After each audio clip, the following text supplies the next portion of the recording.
Welcome back, my name is Carrie, and today I'm going to tell you how manufactured home factories still have a couple tricks up their sleeves to build homes faster. Over the last 12 months, we've seen demand for new and existing homes go absolutely bananas. That includes manufactured homes, that includes site-built homes. If there were 3D printed homes, there would probably be demand for those too.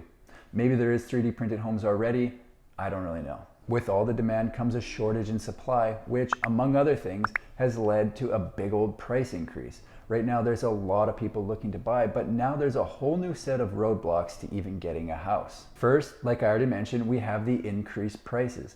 Everyone that's been out shopping around for the perfect new manufactured home has likely been hit upside the head with a price increase every time they get out and talk to someone about buying. Next, we have the supply shortage. It now takes 3 to 4 times longer than it normally would to get a house, which is only adding fuel to the fire in our perfect storm. However, it's not all doom and gloom. One thing that always impresses me about the manufactured home factories is their ability to adapt. And if the demand continues, they still have a few cards to play to speed up the builds and maybe even push back on prices. What I'm going to do is tell you how I think manufactured home factories have got away from the roots to please the masses and show you 3 scenarios that I think will become more likely the longer this supply shortage continues. Here we go.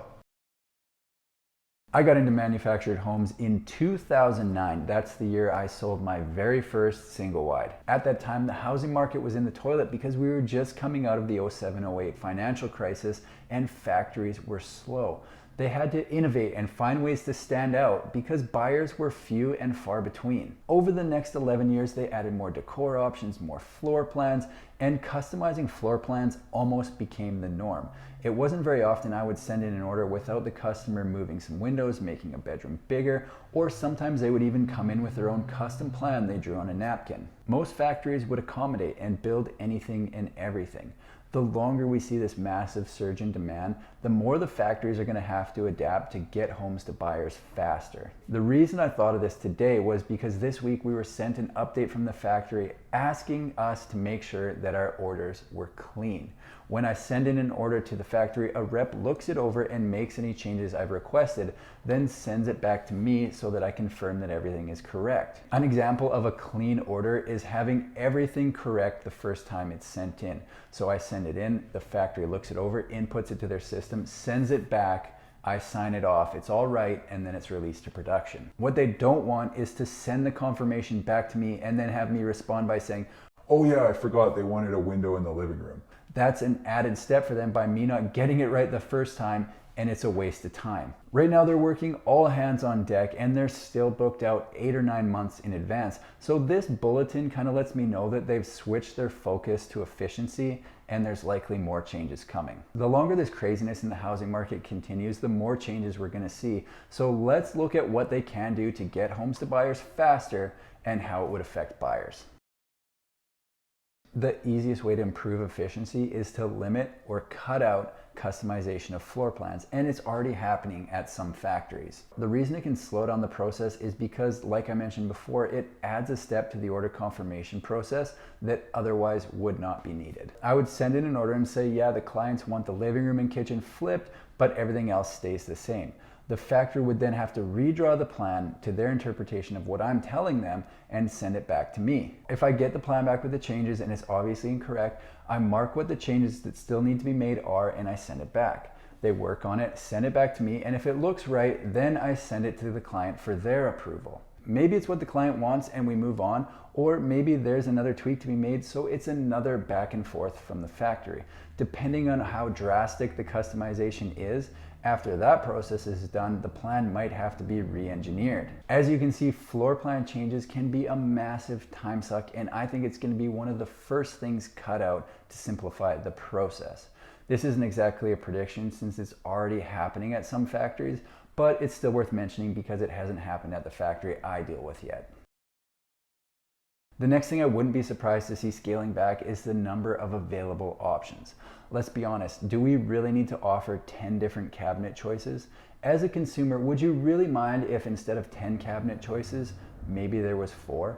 Would that be a deal breaker? In my experience, there's really only 2 or 3 that people actually order anyway. I know for sure people wouldn't mind if we didn't offer 25 different laminate countertop choices. It's way too many, and I think most people would agree it's overkill and unnecessary. When I was dealing with Fleetwood Homes out of Oregon, they had 3 or 4 countertop choices, and you know what? Not one person complained that there wasn't enough to choose from. So how is offering less going to result in building homes faster? The simpler the entire process is, the easier it'll be for the folks on the factory floor. For example, Palm Harbor used to order vinyl covered gyprock for the interior of their homes. However, most of the homes they sell are drywall, so every time a vinyl covered gyprock home was ordered, it threw off the flow of the entire factory line. Even though vinyl should be faster to install, it was slowing down production because it was a change, and it threw off the rhythm of the production, if you will. So what did they do? They got rid of it. The name of the game is efficiency. If they wanted to build in an inefficient way, they would just build on site. Finally, if demand stays steady long enough, or worse, increases, we could see factories do runs of houses. This has been done before. It was done in the 90s, and who knows, maybe it's happening already. What this would involve is factories picking a few of their best-selling floor plans, then building a certain number of them in a row the exact same. They then would go to dealers and say, hey, we're building 20 of the Carry T next month. How many do you want?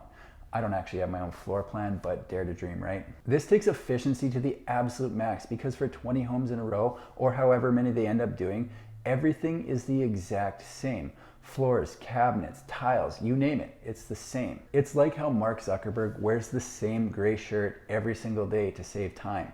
He knows what he's wearing today, he knows what he's wearing tomorrow, and he knows what he's wearing next week, so he doesn't have to think about it, and it saves him time. Factories would know what floor plan they're building today, what plan they're building tomorrow, and what plan they're building next week, and just like the gray t-shirt, it saves them time. When this has been done in the past, the homes built in a run usually came with a discounted price, which right now I think would excite a few people because deals are few and far between. The manufactured home market is nuts right now. However, there is a silver lining because manufactured home builders have kept some of their powder dry, and they are able to make changes to be able to increase the amount of homes per day that they can build. The increased output would come at the expense of a few of the creature comforts that we've come to know and love over the last 11 years, but if it was me, I would way rather get the home a month or 2 sooner with a few less cabinet choices.